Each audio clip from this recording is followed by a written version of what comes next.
Dave Ramsey gave me the secret to wealth. I recently attended the #1 conference for video growth and entrepreneurs in Las Vegas, Nevada. In this conference, we had keynote speakers such as Cody Sanchez, Dave Ramsey, and Sean Cannell, and many more. And in this video, I'm going to be diving into all the key points I took away from Dave Ramsey's part of the conference. Dave Ramsey is one of the longest lasting entrepreneurs who started off by selling his book out of the back of his car trunk in 1985. He now has over 1,100 employees, is a multi-billionaire, and daily helps people all over the world become millionaires and manage their money wisely. So in this video, I'm going to be breaking down the main points that I took from his conference, and I took 7 points away. So the first point is how to build a brand that lasts. The second is when to hire. The third is the importance of humble beginnings. The fourth is the Momentum Theorem. The fifth is how to lead a team. The sixth is marriage leadership. And number 7 is surviving your ideas. So without further ado, let's dive into this conversation. So number 1, building a brand that lasts. So again, Dave Ramsey has been around for multiple decades. How has he survived the test of time for so long? So he gave us 4 main points within this umbrella point. So number 1, you have to clarify your mission. Clarify why you're doing what you're doing, whether it's offering a product, a service, whether it's working for someone, whether it's pursuing school. Clarify your mission and then make sure you do not deviate from your mission, because once you clarify your mission and make it known to others, others will try to inflict their opinions and what they think you should be doing, but do not deviate from your mission. Be open to advice and feedback, but do not deviate from your original mission. Number 2, the customer is the hero. This one is huge because as you're providing a product or service or you're helping others, you want to make sure that they feel as they are the ones completing their mission, not you. They don't want to look back after reaching their goal and be like, oh, I did this because of Dave Ramsey. No, you want to make sure they have the mentality that they got there from themselves and the steps that they took because they did. All you're providing is the outline. They're the ones actually taking the steps. So the way you know you did this successfully is if they come back to you or they're open about it in an interview or whatever it is after reaching their level of success or goal, and they say that they did it and not you. You want to make them the hero and not you. Number 3, you want to be platform agnostic. What this means is that as new platforms are always coming up, new social medias, you want to make sure you're open to them and open to see what they can provide. Whether the platform is for you or not, that's up to you, but you want to make sure you at least try them because that's how you stay with the new updates and the new changes that are coming. Always be open to change, always be platform agnostic. And number 4, play the long ball. Again, Dave Ramsey has been here for many years, so he knows a thing or two. And by playing long ball, you make sure that you end relationships well, you don't disrespect people, and you treat others the way you want to be treated, because what you do now as an 18-year-old might come back and affect you as a 40-year-old trying to close a multi-million-dollar deal. So play the long ball, always think ahead, do not think short term when you don't need to be thinking short term. So next, point number 2 is when to hire. This one's huge, especially if you want to open up a business one day, you're a small business owner, or you have multi-million dollars in profit every year. This one still applies to everyone because it is always important to learn new strategies of when to hire. So Dave Ramsey made the point that when you are ready to hire someone, whether it's a video editor or a sales consultant, whatever it is, make sure that that person brings you a positive ROI on the investment. ROI refers to return on investment, how much you get back from the initial investment on that person or thing, whatever it is, right? But we're talking about people, so let's use a person for an example. You get a positive ROI when that person either saves you or makes you more money than their original cost. So for example, if I hire an editor for my sales agency or my marketing and sales agency, and they cost me $25 a week, but they make the company $30 a week for their service, then I am making a $5 profit every single week off of having them. So that's a positive ROI on the original investment. So that's how you know when to hire and how to hire as well.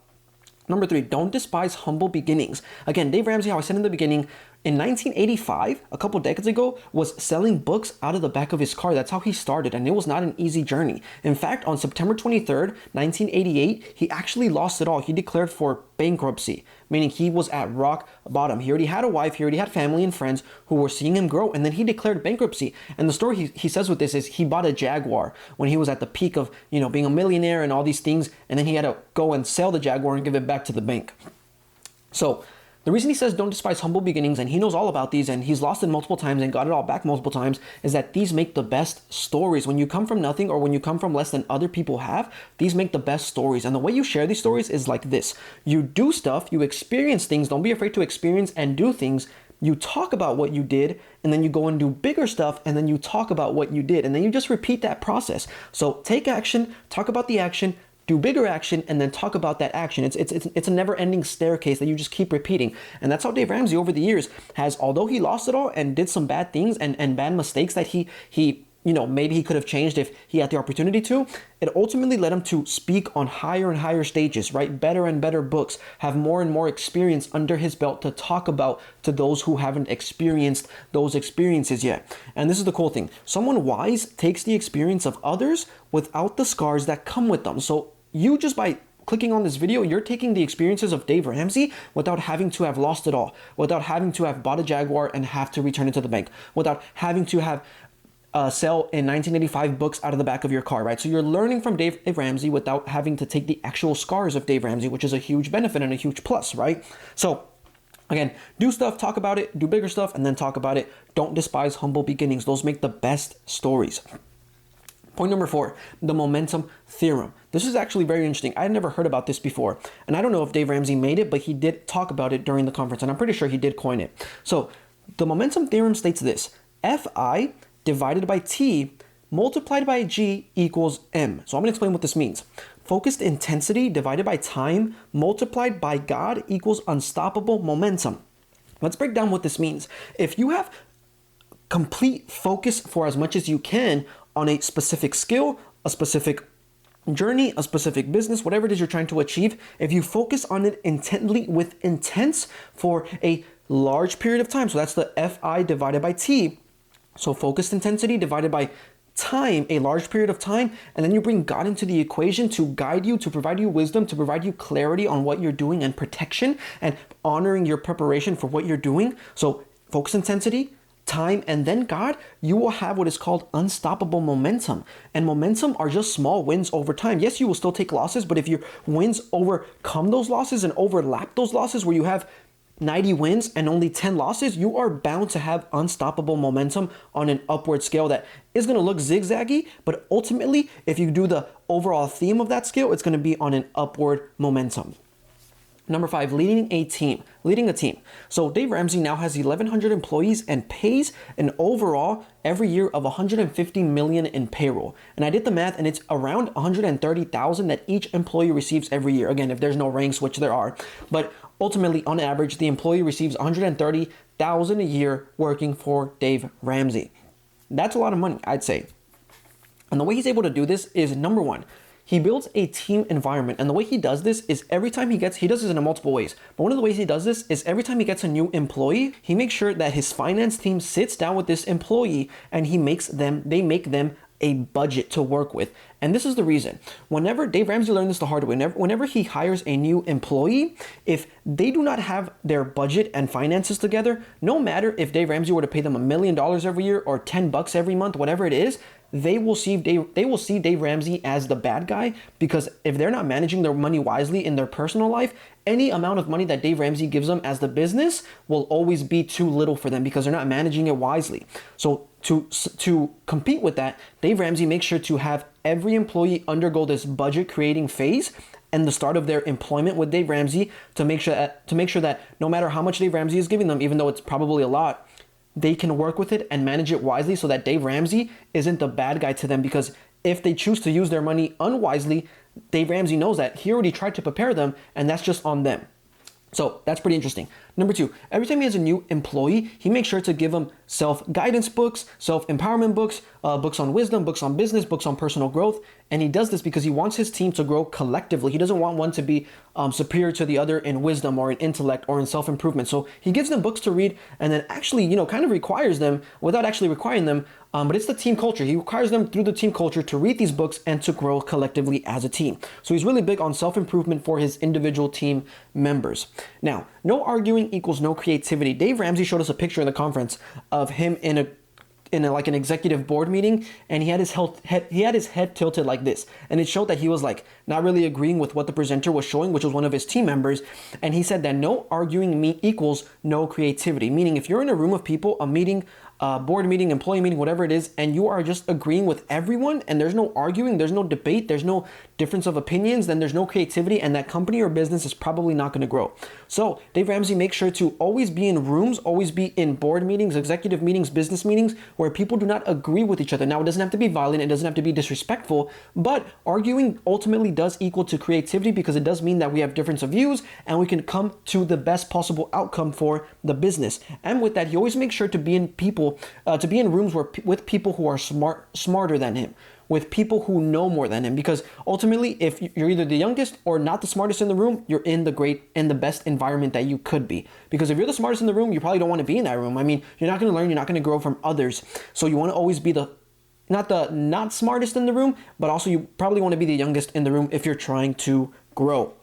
So no arguing equals no creativity, and always be in rooms with people who are smarter than you. Number 6, marriage leadership. So this actually got asked by an attendee in the conference, because we did a Q&A section with Dave Ramsey where we got to ask him questions. And someone asked him, Dave, I know you're so intense. If you like your podcast, you're always like kind of screaming and you have this intensity around you. How does this carry into your marriage? Because he's been married now for multiple decades. He has kids now who also work in the business as well. So how does this work for Dave Ramsey? Dave Ramsey explained this very well, and it was really cool to see. So Dave Ramsey, obviously, without even knowing him and just hearing him, he carries a lot of intensity.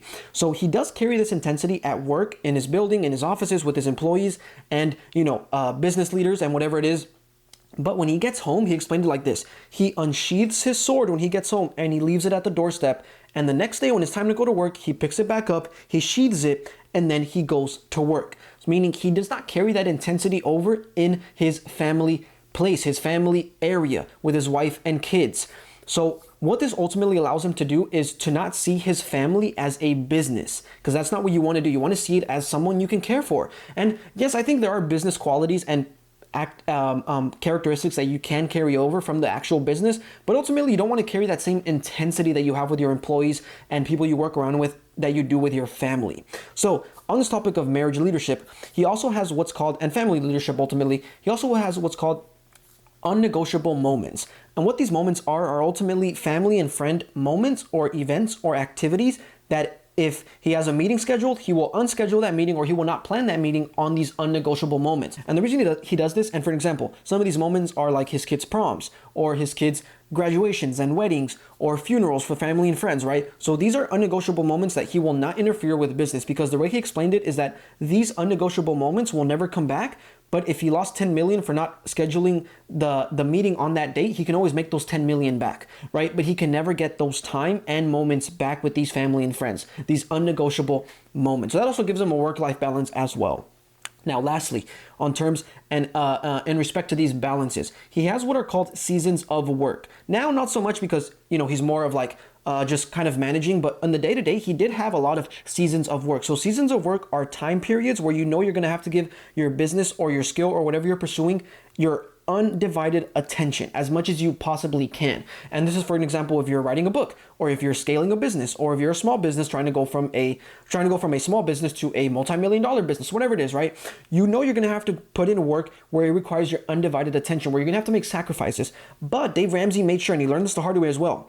If he's about to, let's say, write a book, and he needs 6 months to just focus on this book so it can be done properly and efficiently in the least amount of time possible, he will tell his family and friends like, hey, I'm about to go through this 6-month period where I won't be home as much. I won't be around as much. But at the end of the 6 months, I will make sure that I take everyone to Disneyland for a month and vacation for a month, meaning he lets them know the work, but that there will be a reward for the work. But he still implements non-negotiable moments, meaning if he's writing the book, but his sister's getting married, he will attend the marriage or the wedding because it's a non-negotiable moment for him. So those are not debated. Those are not debated or moved around. Those have to be done. But in seasons of work, other small things can get moved around for the ultimate reward at the end.